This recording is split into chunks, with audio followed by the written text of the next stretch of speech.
Welcome to our Friday live stream Q&A, AMA, and review of our latest week in tone in talking about our release this week, which was all about pedals with high quality built-in buffers.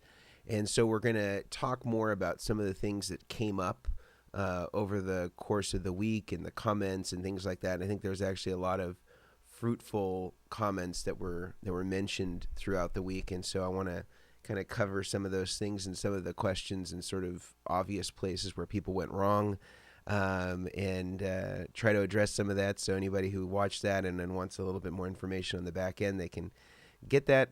And we're also going to do our normal thing where we do giveaways and all that good stuff. So just so you have a sense of what we're going to be giving away today, every 8 minutes, we're going to do a new giveaway item, and it's going to be predicated on questions that we're asking that had to do with our video this week. So it will favor people that have already watched the video, but maybe you know this stuff already and you didn't need to watch the video to know it. So we have some great stuff from Diodario. We have 3 packs of NYXLs, again, ship right to your door from our friends at Diodario.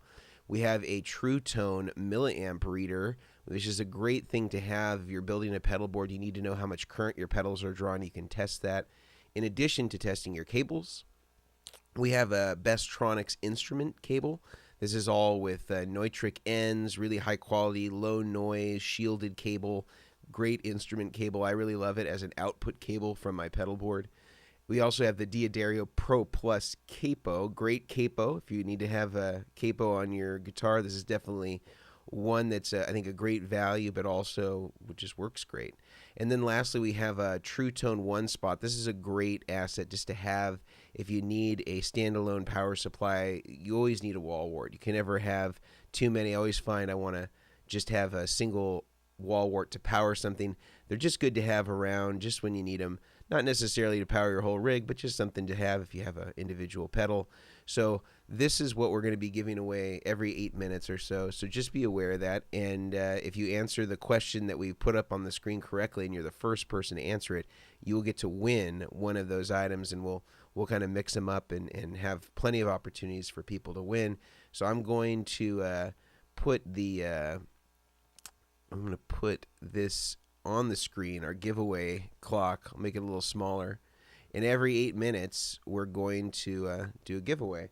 And I'll also set it on my phone because sometimes I'll have a tendency just to talk right through it. So this will be a good reminder to me that we need to stop in 8 minutes to do a giveaway. And again, we'll do 5 of these, or is it 5? 1, 2, 3. We'll do 5 of these across the entire stream. So just a heads up to people that haven't been here or new to it. We do a giveaway about every 8 minutes or so. And we'll have plenty of time today for questions and all that good stuff. So please do put any questions that you have in the comment section if you'd like to have that answered today. We don't have Mejia today normally helping. He's on a really big video edit deadline for us, and so he's been relegated to that, and so you're going to have to make do with me. And at any time any of our winners win something, I'll put his email in there, and you can email him about coordinating your shipping address and all that stuff for our winners of the giveaway items.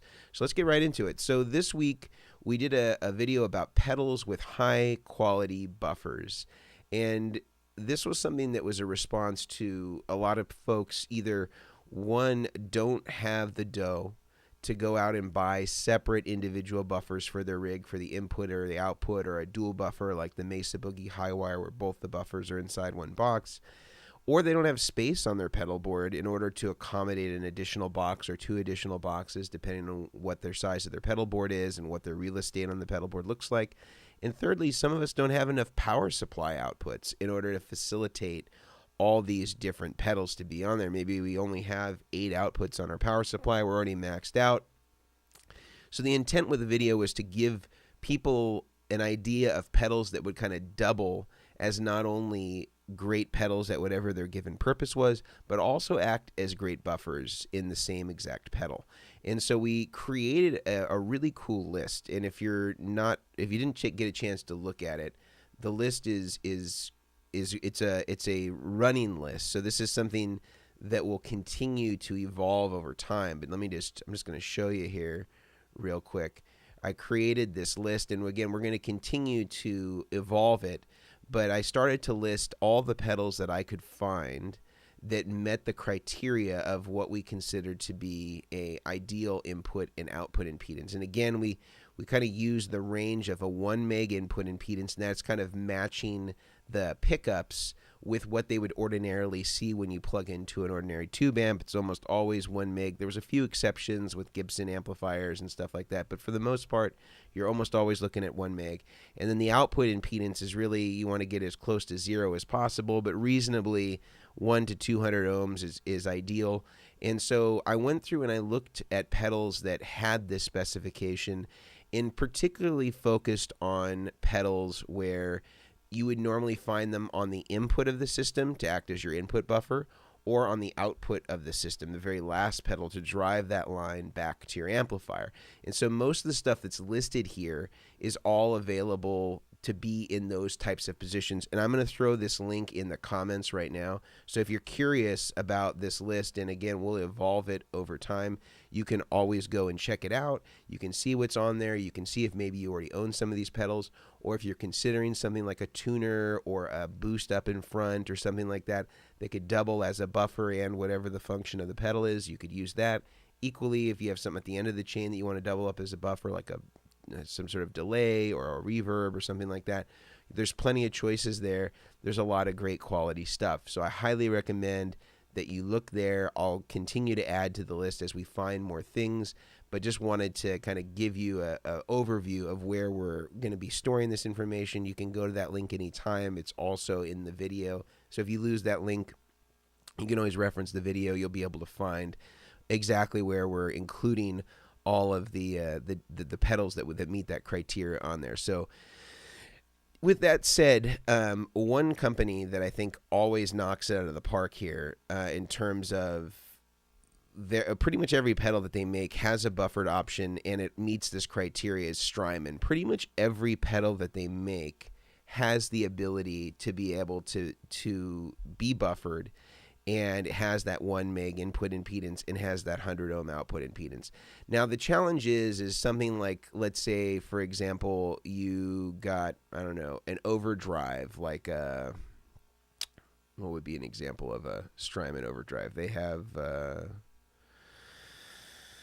the Sunset, let's say. Now, even though that's buffered, it probably wouldn't be ideal as a buffer in your system unless it was first or last. So the reason, again, why we didn't really focus on our list on anything that had to do with overdrive devices or things that would ordinarily be found in the middle of the signal path is because generally those won't help you too much unless they're first or last, because presumably if you're in the middle of the signal path with your buffering, you have stuff that's going to get turned on before it, which is going to supersede the input impedance, and you're going to have stuff after it, which is going to take over whatever the output impedance is. So putting a buffer in the middle of the signal path, maybe not like catastrophic to the overall tone, but not helpful to you either in terms of being able to drive the line back to the amplifier or load your pickups accordingly. So we didn't really focus on pedals that would be found in the middle of the signal path and really put our eyes on stuff that was going to be at the front and the back of the system,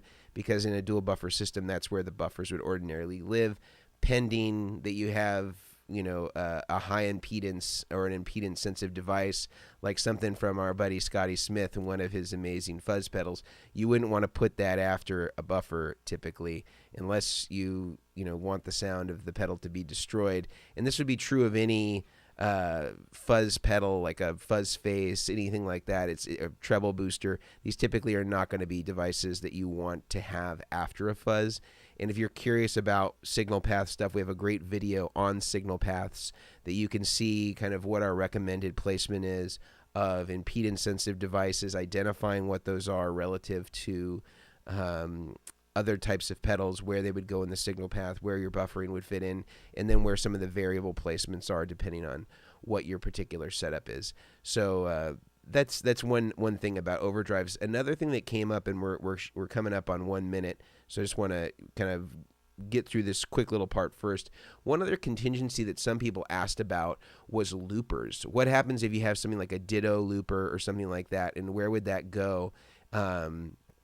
If you want to double up a pedal, let's say like a Strymon Big Sky as your last pedal, but you want to use this ditto looper, which would ordinarily go last. And I think it's actually fine as long as the looper's true bypass that it goes last, because all those TC electronic pedals as well, in addition to the Strymon pedals, almost all those TC pedals like the Flashback, the Hall of Fame, they're almost all 100 ohm output impedance and 1 meg input impedance, especially the tuner, the delays, the reverb, so things that you would ordinarily find first or last. So I don't think it's a problem to put the ditto last, because it is true bypass and it is 100 ohm when it's on. So if you turn it on, you still get that low output impedance. But when you turn it off, the Strymon with 100 ohm output impedance, like a Big Sky, could drive through that no problem. You're not going to have any issue driving one true bypass pedal back to the amplifier. So I wouldn't sweat putting something like a ditto looper last. I would sweat putting something like a Boss looper last, because the Boss looper... There we go. The Boss looper has a 1K output impedance, which is pretty typical of almost all the Boss pedals. So that's not going to be as ideal as your Strymon output impedance, because if it's 1K for the Boss and 100 ohms for the Strymon, you have a pretty big differential as far as how much fidelity can drive that line on the output. And the more capacitance that's on the output of the Boss, the worse it's going to perform.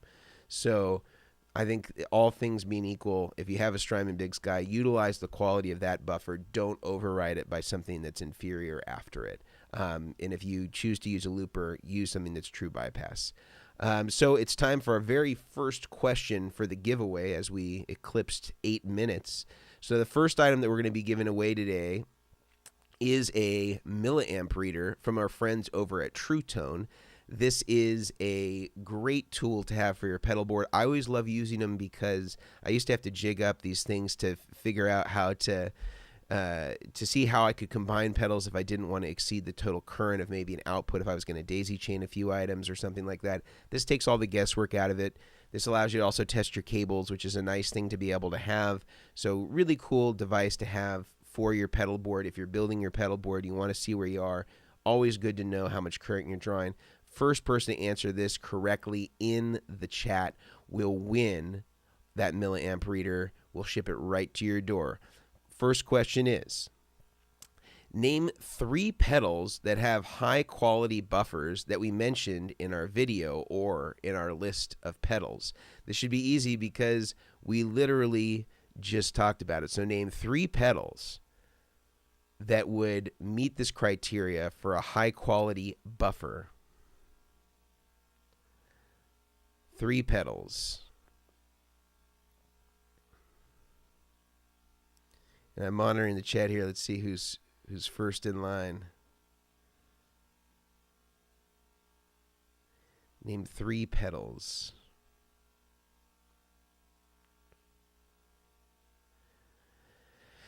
Now, I think the first one that named 3 pedals, there are some people that name brands, but I was looking for specific pedals. I think it was, I'll take the Strymon because I know that sometimes our spell correct can be a little bit brutal, but a Timeline, a Flint, and an Ecosystem all meet that criteria. But there was plenty of people here that answered correctly, but this is the first one that I saw that actually mentioned 3 complete pedals. So that's Bryden Jacobson. And so make sure that you send your address and information to Mejia. I'm going to put his email address in the chat here, mejia@vertexfx.com. Be sure, Bryden, to send him an email. Let him know your information, and we'll make sure that we get that shipped out to you no later than Monday so that you could potentially even get it this week. But if you didn't win, don't sweat it, because I'm going to restart the timer right now. And in another 8 minutes, we're going to do another giveaway. So we'll do that again. So don't sweat it. You didn't win. No big deal. We got another chance to win again. So we talked a little bit about loopers as one of the contingencies that came up. The other contingency that came up is, what if you have an amp simulator, like something like the Iridium or something like the Simplifier as like a solid state amplifier or a amplifier emulator with IRs built into it. And the cool thing is both of those, not the Simplifier Deluxe, unfortunately, but the normal Simplifier, The Iridium, a lot of those amps in the box actually already have really low output impedances. The Strymon, as we know, those are almost all 100 ohm output impedance, so great line drivers. Simplifier also had a 100 ohm output impedance, so also a pretty great line driver, at least as far as we can tell from the specifications. So those would be fine going last in driving a long line back to the mixing board or however it was that you were going to run them. Those don't require a separate DI or an SGI. Like typically if you're running a solid 100 ohm output impedance and you have normal kind of cables, like let's say a Mogami standard, you should be able to get away with at least 50 to 100 feet depending on the capacitance of the cable without any detectable loss. Like that 100 ohm should be stable enough to drive that. So you shouldn't need to have any sort of SGI. You shouldn't need to have any sort of weird business. I know for sure, like our boost, for example, is an 80 ohm output impedance, and that can drive the most I've been able to test it with, and I just ran out of cable. I was able to get about 220 feet of Mogami 2524, and I still couldn't get any loss out of it or any detectable difference using a true bypass switcher. So, you know, and the true bypass was switching it versus like a super high quality SGI. So most of these that are that low, and that's not just specific to my pedal. Usually if it's that low and it's a decent quality, you're going to have some pretty good line driving capabilities out of it. So if you have something like an Iridium, you have something like a Simplifier that has that low output impedance, you don't need to do any sort of extra signal conditioning after it. That can be the buffer as well.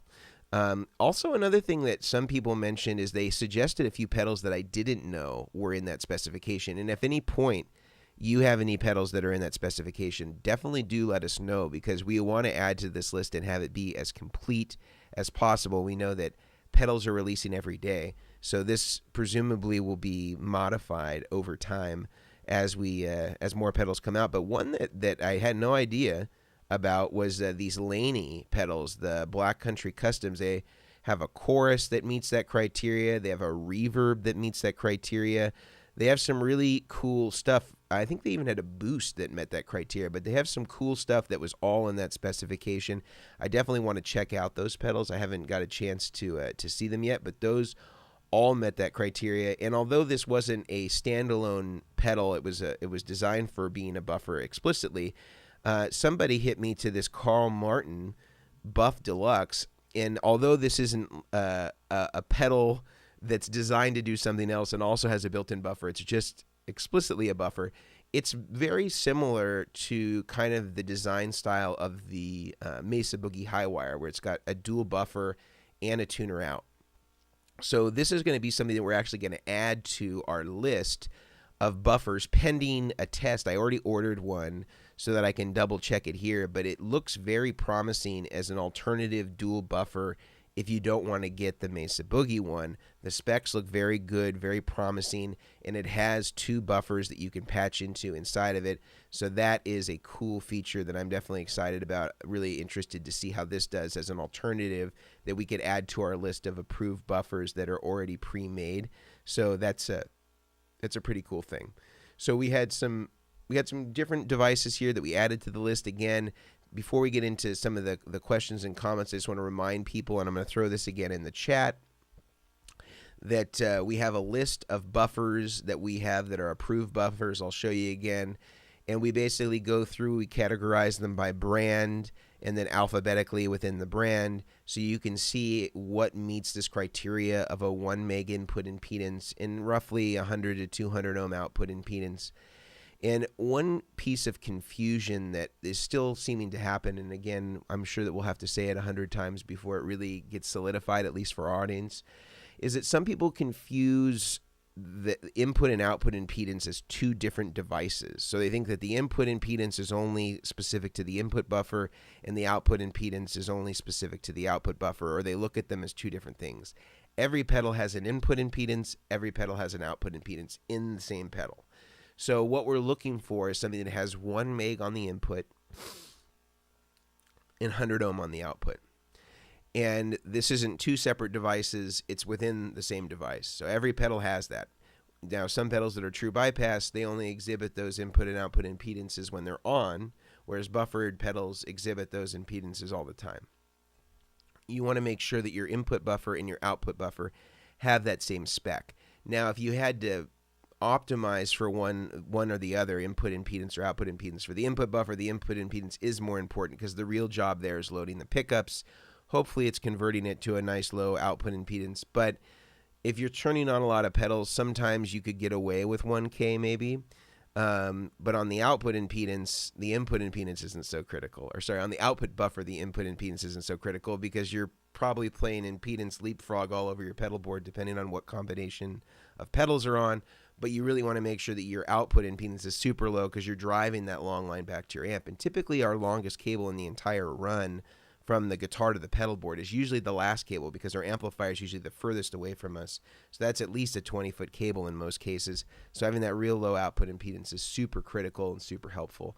So I would just say, that would be ideal for the purposes of line driving.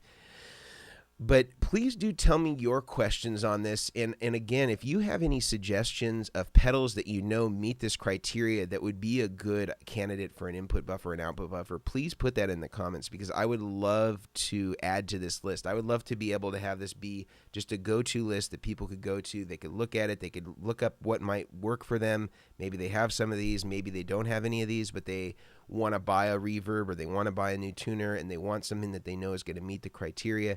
This just takes all the guesswork out of it, and I want to simplify this for people as much as possible. So please make sure that if you know anything that's in this category, in this range, that you add it to the comments, and I will add it to the list after I verify that it is, in fact, in the criteria.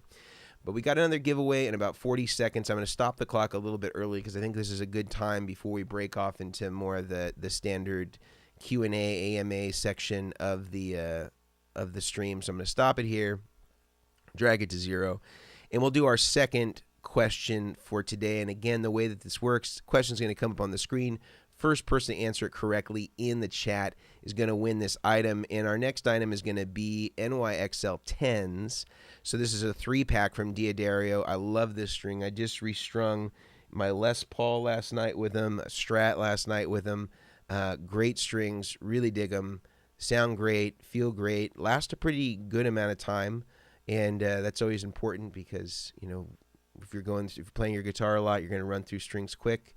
So let's do it. Question number 2. So the question is, what is the ideal specification for a high quality buffer input and output impedance? This should be easy because we literally just talked about it. What is the ideal specification for a high-quality buffer input and output impedance? First I see in the chat is going to get it. The first I see is Mike Dunlap, 1 meg and 100 ohm. And the 1 meg is the input impedance. The 100 ohm is the output impedance. So Mike Dunlap, congrats. You're going to get a great 3-pack NYXLs sent right to you. And Mike, you're going to email Mahia here. I'm going to put his email in the chat. And just send Mahia an email, let him know your information, your address, that sort of stuff.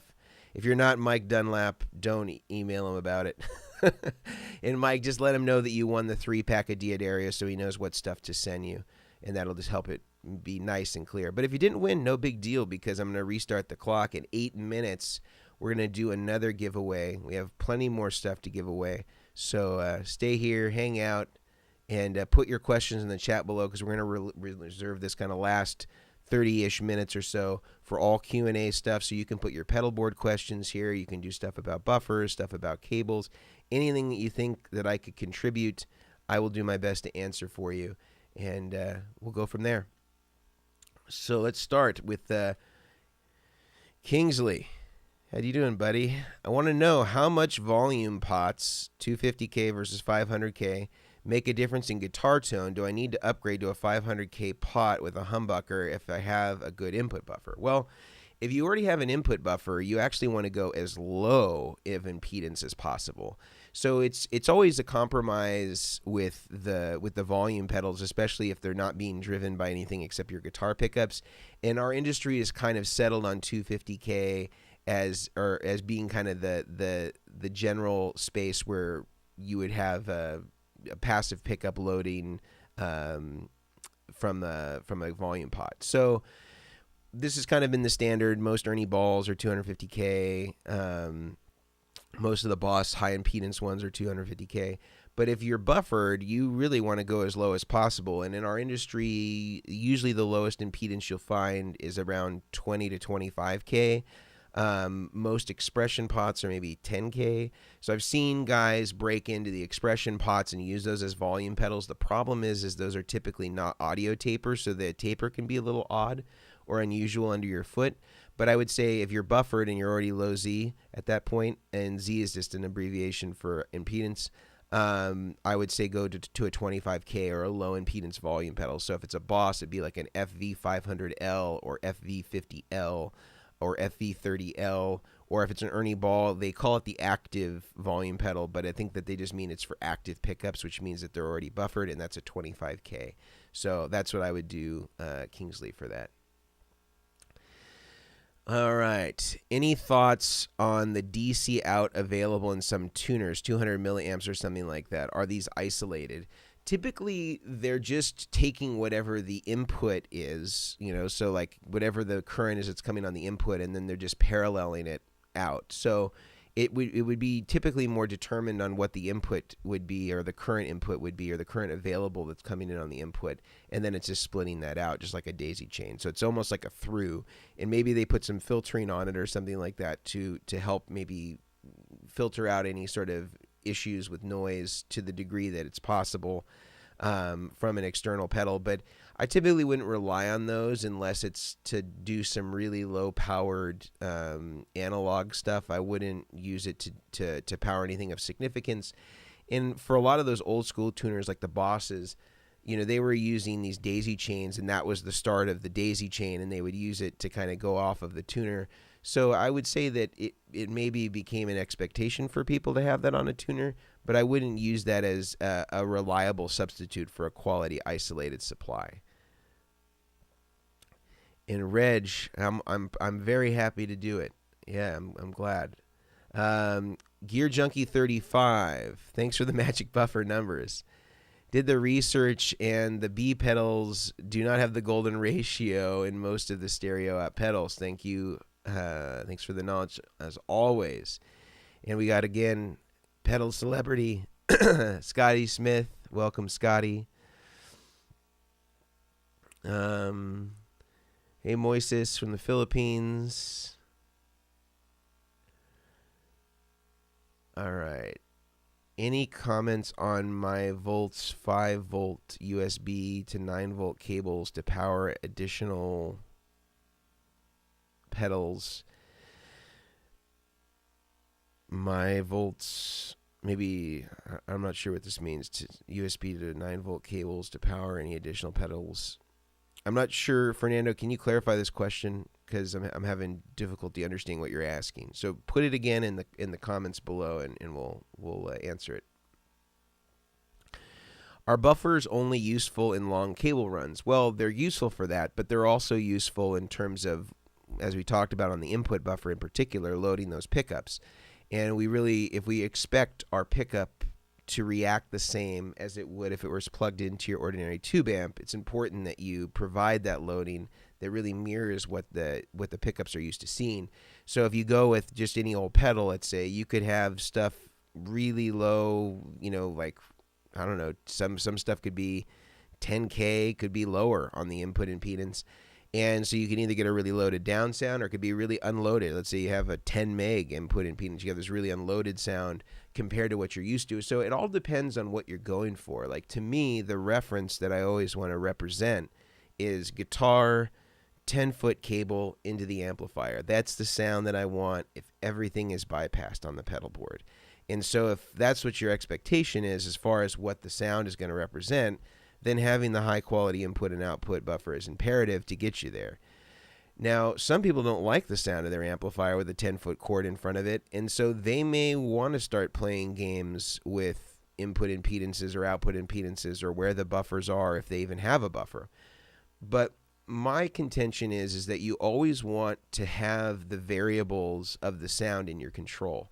And by putting the buffers on the input and the output of the system, you know that the guitar is as isolated from the pedal board as it can be impedance-wise, and the pedal board is as isolated from the amp as it can be impedance-wise, because you're loading the pickups in the front with exactly what the amp would represent, and you're driving that long line with a low output impedance signal on the output. Now, if you want to start playing games with roll-off, then you could start messing around with trying different input cables. If you want more capacitance before it hits the pedal board, you could start messing around with using coil cables. You could start messing around with using really high capacitance cables and seeing what it does and whether you prefer it to something that is, lower capacitance. And generally, if you have high quality buffers, the cable that's going to make the most impact of the overall system is going to be that first cable, because it's being driven typically by passive pickups. So whatever is on the output of your guitar is going to have the most impact of any cable on the pedal board, because there's no signal conditioning there unless you have some sort of active preamp inside the guitar, which most of us typically don't. So that's where you're going to get a huge variability in terms of the sound. And if you want to kind of shift things to be darker, you could do that with the cable. If you wanted to shift things to be brighter, you could do that with the cable, presuming that you're keeping everything as kind of fixed and as few variables as possible on the pedal board. So I usually keep that constant. I don't mess with that. And then if I want to start playing games with making it darker on the input or whatever it is, I usually mess with the cable from there. And then if that is not doing it, then you can start messing with the input impedance. But sometimes that can be problematic too, because if you switch from different guitars, they might respond differently to that type of loading. So it can become a little bit more of a crapshoot. So I would just put that as kind of an aside. All right, next one, Daniel. I have a Zoya, Echo System, Big Sky, and Stomp in that order. In order to the output. Which buffer should I turn on? Whichever one is last. I'd put the other ones in true bypass. Let's see. Is there a big change if your board has no buffers? Yeah, if it's all true bypass, it would basically just be like elongating the input cable. So, let's say, for example, you have 5 pedals with 6, interconnecting cables between them.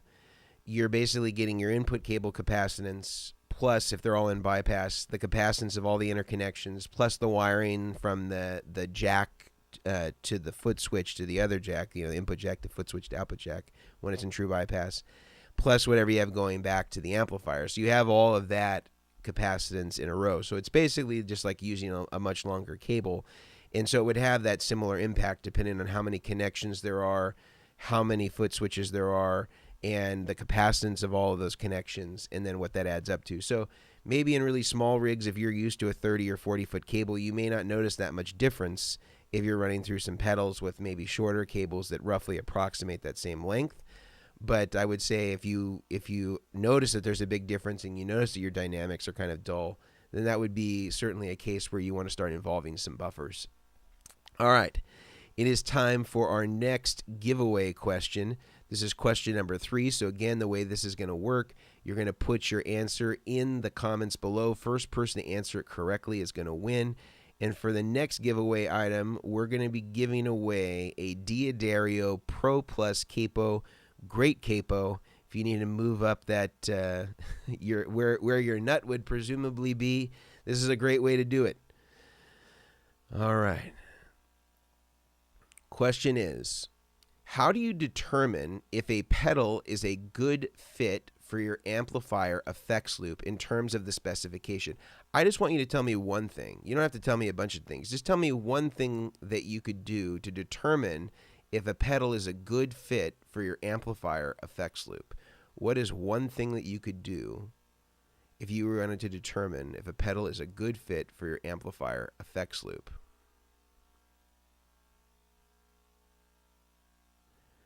First person to answer it correctly wins.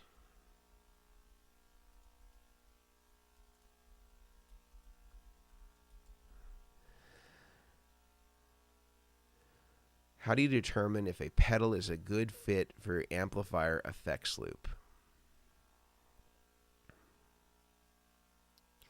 And I'm talking about in terms of the specification. In terms of the specification.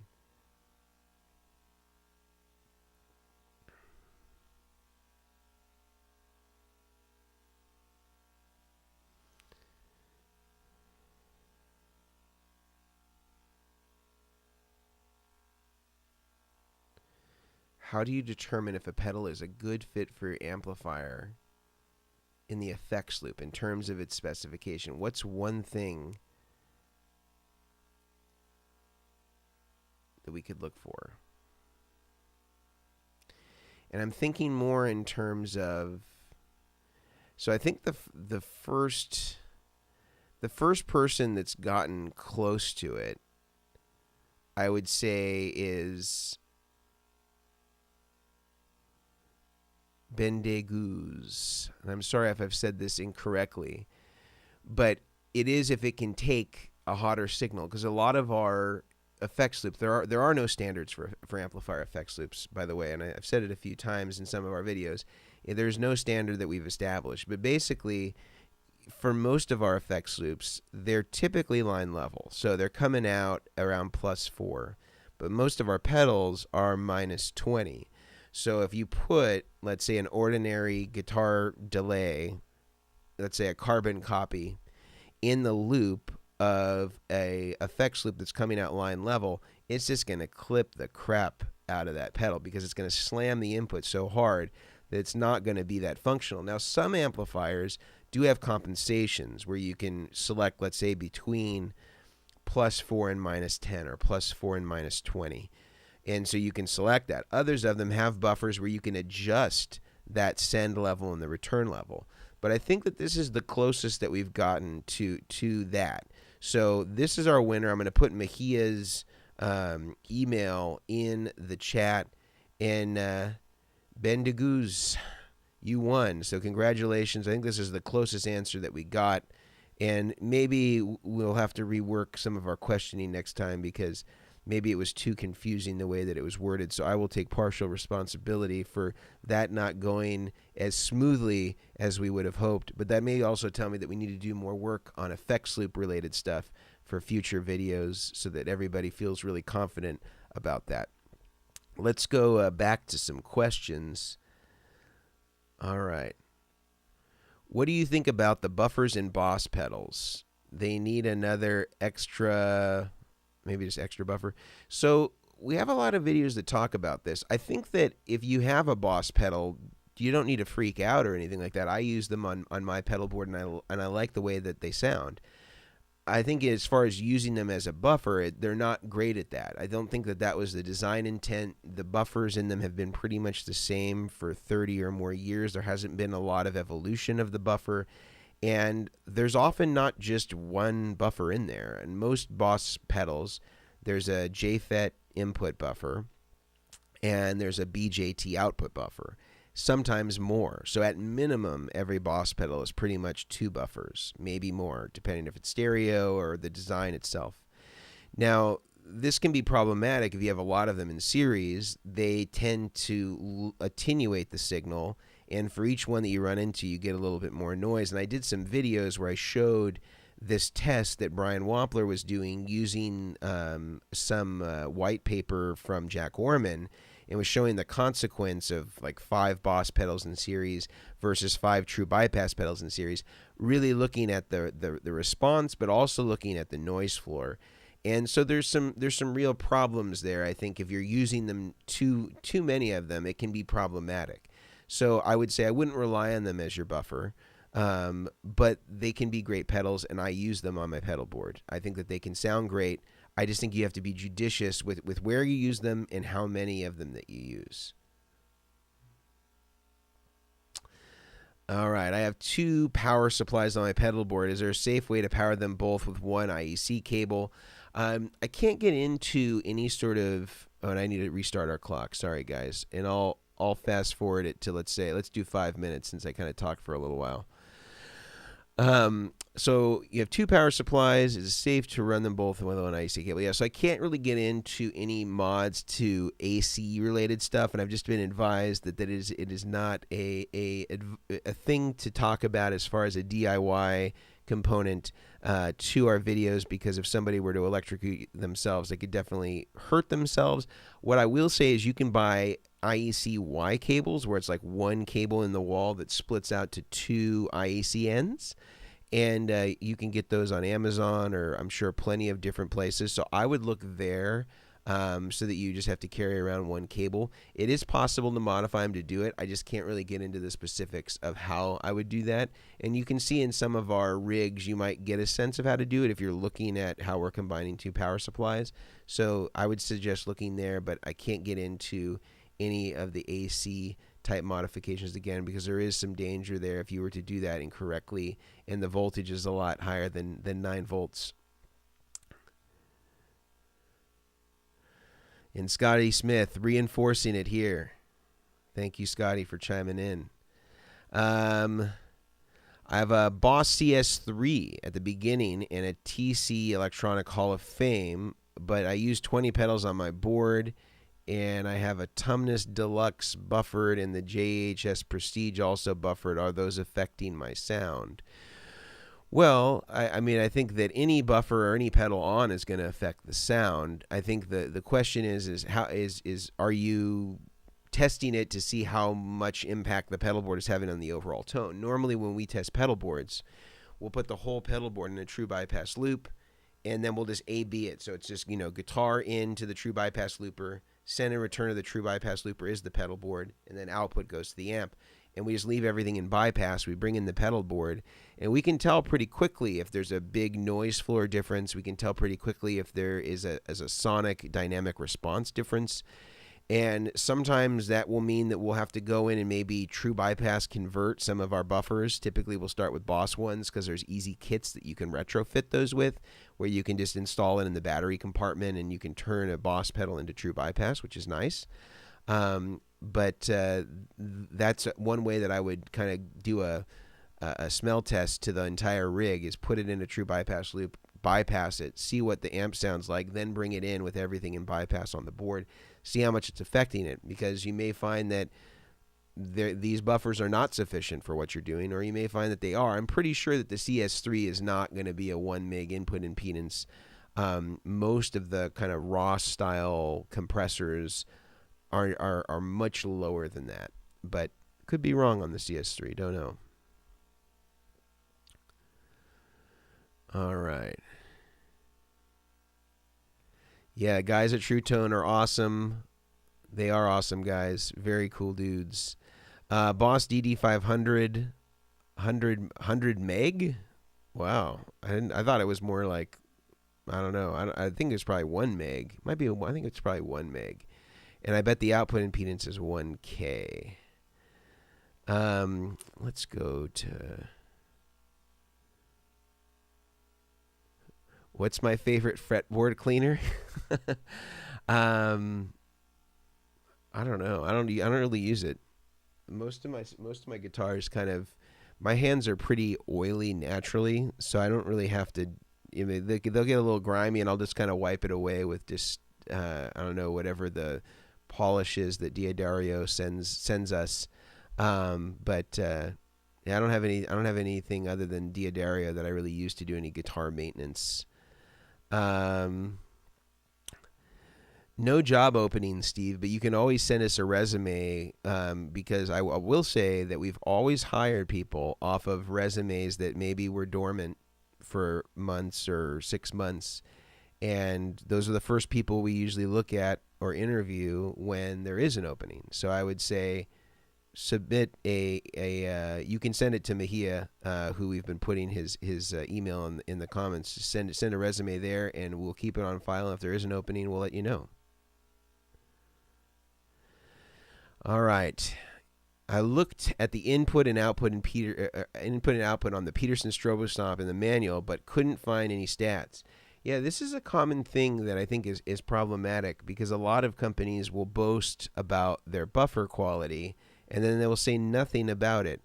And it's really unusual to me.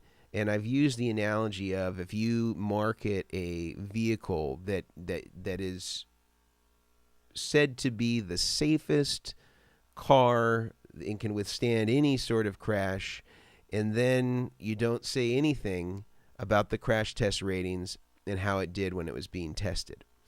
I think that it's a huge red flag to me when that happens, because it means that they're prone to hyperbole about the product, or maybe they don't want you to know the specification, although I bet it's probably less of them not wanting you to know the specification. I think it's just more that they maybe don't know, or maybe they didn't design it, or they weren't that involved with the design process, or didn't really know what target to hit. I would say that there are, I'd say, fewer than 5% of the buffers that are out there are good ones. And that's a bummer, because I think it could very easily be resolved. But it is time for another giveaway. So this is going to be question number 4. This one is going to be for a 1-spot power supply. So this is going to give you your 9 volts. It's a great thing to have around. I always have around some sort of wall wart, just in case I want to try out a pedal, or I'm feeling inspired and want to turn something on into one of my amps. Just a good thing to have, a good multi-purpose tool to have around the house. So this question, first person to answer it correctly is going to win the True Tone 1-spot shipped right to your door. Here we go.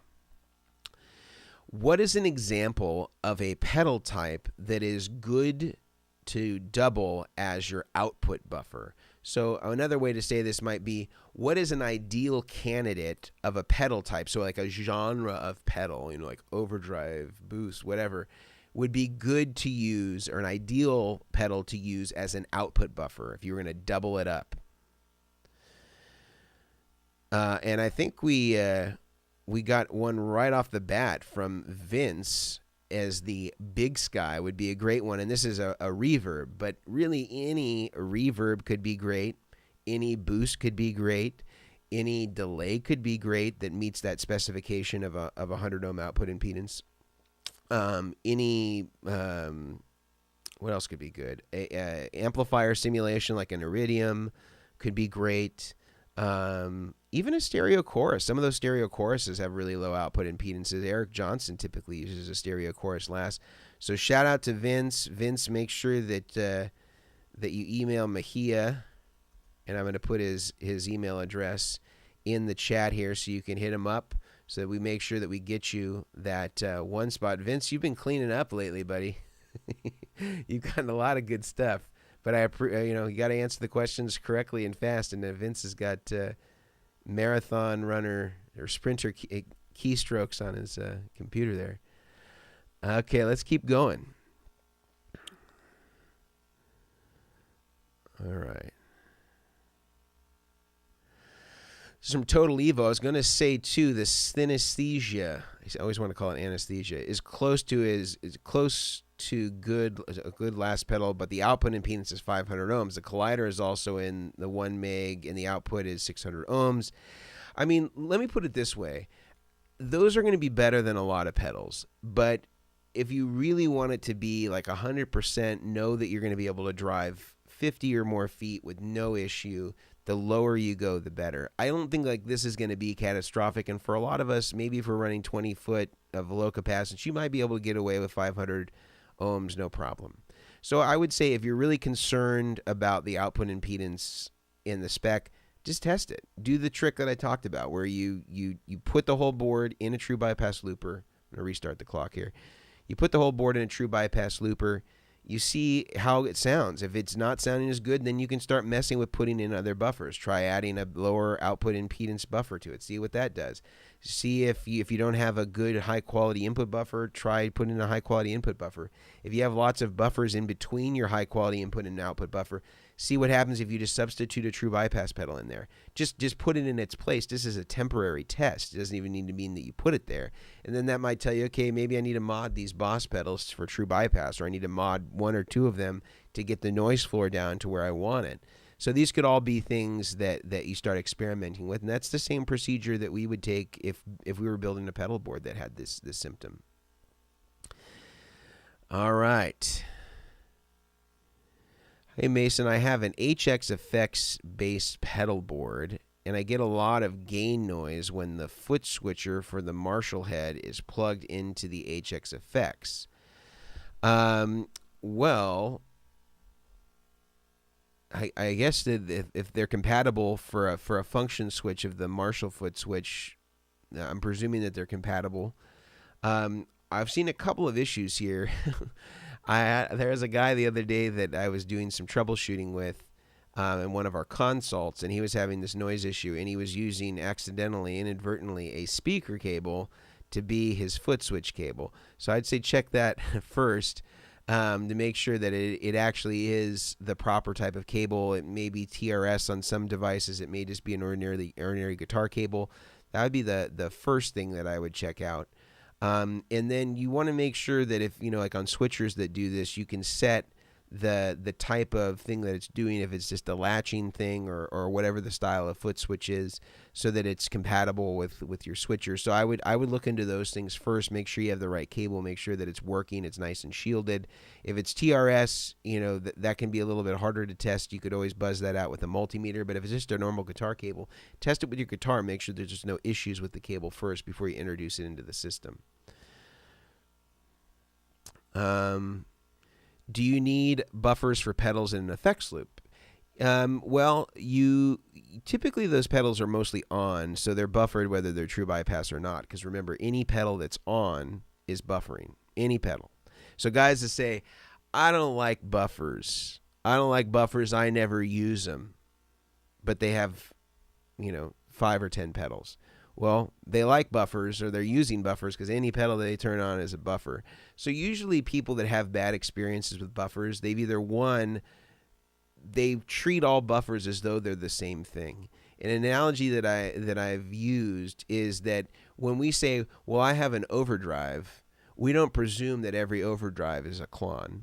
We know that there's a variety of overdrives that produce different sounds, that have different schematics, that are built differently, have different parts, different components, and as a result, they all sound different. A full-tone full drive doesn't sound the same as a clon. A DS1 doesn't sound the same as a Timmy. They all sound different. So the buffers are the same way.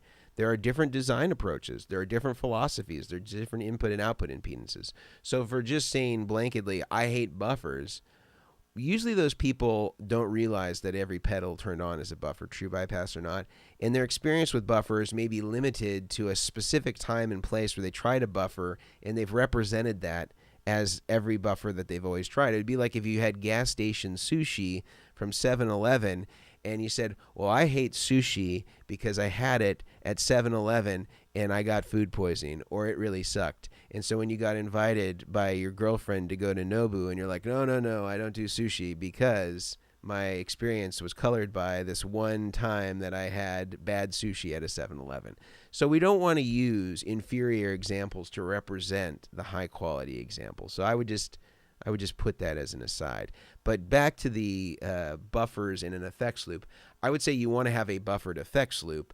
The pedals in the effects loop, ideally on the return, you would have a buffer there, but I think it kind of depends. But I would say if ideally you buffer the return, but the send would already be buffered from the amp, because you're basically treating the last pedal on your pedal board of the effects loop at the same way that you would treat the last pedal going in front of the amplifier in a normal system. All right, let's keep going.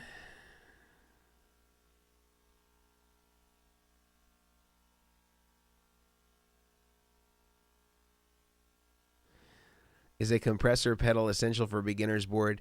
I like them because I can be way less proficient and sound way better. But do you need a compressor? You may not. But I think that for a beginner, it makes the experience of playing the guitar more pleasurable, because you're still kind of dialing in your right-handed pick attack. I'm still dialing in my right-hand pick attack. And so it kind of evens out all those differences. So I really like it for that reason, in that it makes me sound like a more competent player than I am. So it's like when you used to have the cheat code to your Super Nintendo. You had the ability to kind of look a little better than you were. I think of it like that. Dakota, what can we do to our own boards to make them plane friendly and avoid cut wires? Well, It's an interesting question because I think every TSA agent has a different interpretation. I would say the ideal is to get them to the size where you can carry them on is really the only foolproof option. And we really went into this in depth with Paul Jackson because he really had experienced this problem in a lot of his travels. And the only way to really get around it is to not have the pedal board leave your possession or checking the pedal board. And so the benefit of that is that you can carry it on, you can get it on the plane, you don't have to worry about TSA taking anything apart or removing it. And the smallest pedal board that, or the largest pedal board that we can make that fits in a carry-on size of our pedal boards is 20 inches by 11 inches. And then once it's in the case, it meets still the carry-on criteria of the airlines, which I think is like 24 inches by 9 inches by 14 or something like that. And so that was the largest size pedal board. And so he has a pretty good size pedal board that does a lot of stuff, has a switcher on it, uses some MIDI pedals, uses some miniature pedals, uses some normal size pedals as well. And it meets all the criteria and specs, and he's been really happy with it. He's been able to take it to these different locations. He doesn't have to worry about people cutting the stuff, removing stuff, undoing stuff, having to rebuild his pedal board before the gig. And so I would say that's the only real absolutely assured 100% bulletproof way to do it is to make the board small enough that it can be carried on and that you don't have to have any concern about them taking it apart. All right.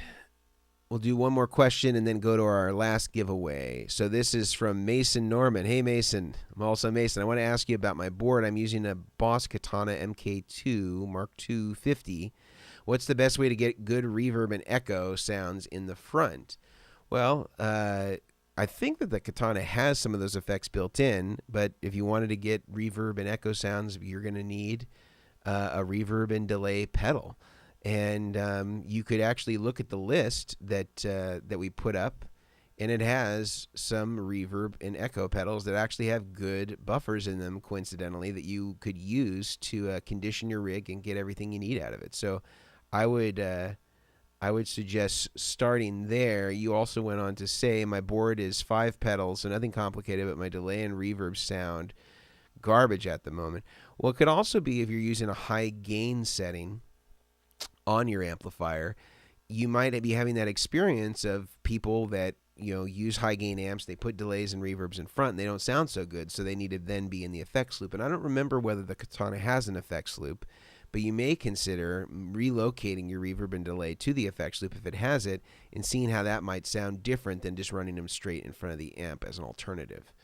So it's time for our last giveaway. Again, we're going to put the question up on the screen. First person to answer this question correctly is going to win the grand prize of a Bestronix instrument cable outfitted with Neutrik ends. Very reliable cable, bulletproof, sounds great, feels great, low capacitance, all the buzzwords that you'd want for an output cable. I really like using it last to drive that cable back to the amplifier, drive that line back to the amplifier with a high-quality cable.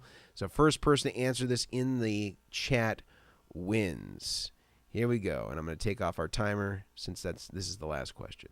The question is, what is a good example of a type or pedal type that is good to double as your input buffer?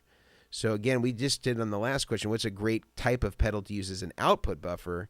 I want to know what's best to use as an input buffer. So go ahead and throw that in the chat. First person to get it correctly wins. So what's a great pedal to use, or a type of pedal to use as your input buffer? And there could be lots of right answers to this, but I think the first one I see here is from Ricardo Marcos, Polytune 3, which would be a tuner. That would be a great example of something to put up front. Other things that could work here would be something like a boost could work up front. If you use boost, that could be something that could live up front that could provide that buffer. Something like a Vertex boost would be a good example. But I think probably most likely tuner makes the most sense for most of us in that particular spot. So that was the first correct answer I saw. Ricardo, congratulations. Go ahead and Ricardo, make sure that you email Mejia. I'm going to put his email in the chat here and let them know that you won that guitar cable, and we'll get that shipped out to you no later than Monday from our friends over at Bestronix.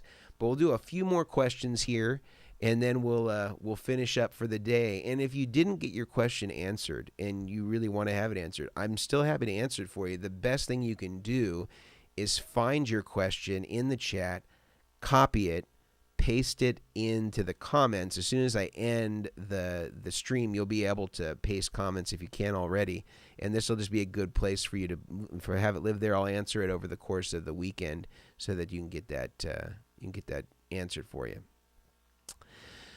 All right, this is from Batikan. If I power a pedal that draws 10 to 15 milliamps, I think is what you mean, with 100 to 150 to 300 milliamp output on my power supply, will the excess power cause noise? No.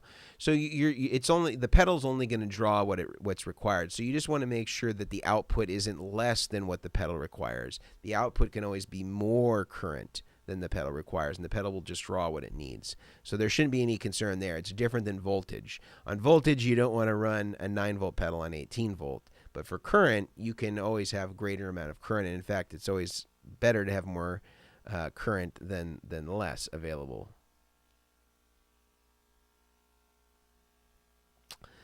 Let's see.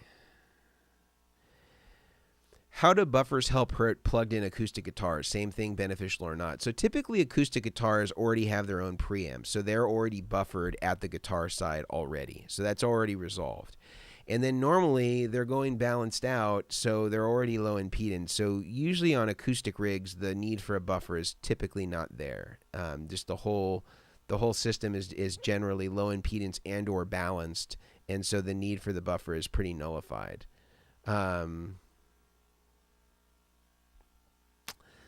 Berto, are cheap pedals an issue? No, sometimes cheap pedals are great. You know, some of my favorite Chorus, the Arion Chorus, very cheap pedal.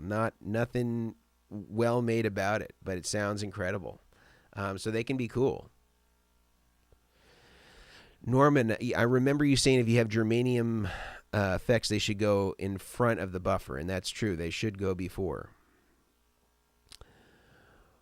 Why is a 10K output impedance not enough, considering that the input impedance of my Blues Junior is 1 meg? Well, so you're confusing what the reason is that you would want a 1 meg input impedance, because you're loading your pickups with what comes first in the signal path. What you're driving to the line is trying to represent as closely as possible what came into the system on the output of the system. So the lower you go on the output, the more that you're going to have as impervious or of as little of change as possible. So a 10K output impedance is basically just going to make whatever the amount of capacitance is on the output of your system more sensitive. The higher that number gets away from, let's say, 0, the less it's going to be able to drive the line. So you're going to get more distortion, you're going to get more of an EQ change, potentially more compression, and way less stability the higher that number gets and the greater amount of capacitance it's on the output. So this is why we say you want to have 1 meg matching, let's say, what your Blues Junior is on the input. Guitar pickups are reacting as though they're plugged right in. And then we're trying to go as low as impedance as possible on the output so that there's as little variation. There's as little environmental factors that are going to inject themselves into that low output impedance that's driving back to the amplifier. I think that's the simplest way that I can say it. So if you wanted to say that 10K was closer to 1 meg, well, you can try plugging into a pedal that's 10K on the input impedance and see what happens. And I think you're going to notice that it's really loaded down and you don't really like the way that it sounds, or maybe you like the way that it sounds, but it will in no way represent what the amplifier sounds like if the guitar is just plugged straight in. We'll take 2 more, and then we'll complete for today and go to our private stream again. If you're curious about this private stream, you can always send an email to Mejia. I've thrown his email address a few times in here. And we have options on Patreon for people that want to become supporting members. Ranges from $4.99 a month, I think, to $49.99 a month. We have private consulting over on therigdr.com. And people that are part of our supporting membership get to do a private chat that follows this chat. And so if you're interested in that, you can check out those options. Or if you can't afford any of those options or you want to try it out, we offer free accounts with no questions asked, no money down, no credit card on file. You just request it, we give it to you. It's no questions asked. It's all anonymized. Nobody knows who has a paid account, who has a free account. So feel free to email us about that if you're curious about joining our private chat. And it's a little bit more intimate group of people. A lot of them have been there for a year or more, and we get to know each other all pretty well. And it's usually a fun kind of secret show that comes after the main live stream. So if you're interested in that, please do email us, and we'd be happy to set you up with a free account, or if you want to go to one of the paid accounts, of course, we would be happy to have you along with us. So let's take a couple more here. I'm just trying to scroll through and see if I can find a few to go for.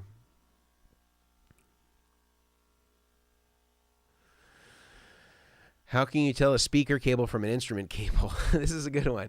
So normally they'll mark it on the cable itself, and you'll see that it'll say instrument cable or coaxial instrument cable, and then speaker cable uses a speaker cable. Usually the easiest way to tell is most speaker cables are not shielded. It's just two conductors, and you can just unscrew the. Let's see if I have something here. This one has heat shrink, so I might not be able to show you much. But you would just take off the back of the housing. You would see this one has heat shrink, so you can't see. But normally you could see if it was a shielded cable or not. That would be one easy way to tell if you're not familiar with cables or how they look. Typically, speaker cables are also usually thicker gauge. They're usually stiffer. They generally have jumbo plugs on the end, bigger plugs than a normal guitar cable. Those are some other ways that you might be able to ID it. Usually really thick copper leads on both of the conductors. And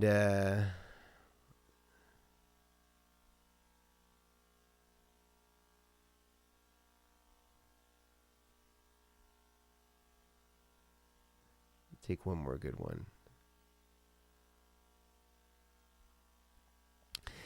All right, let's go to this one.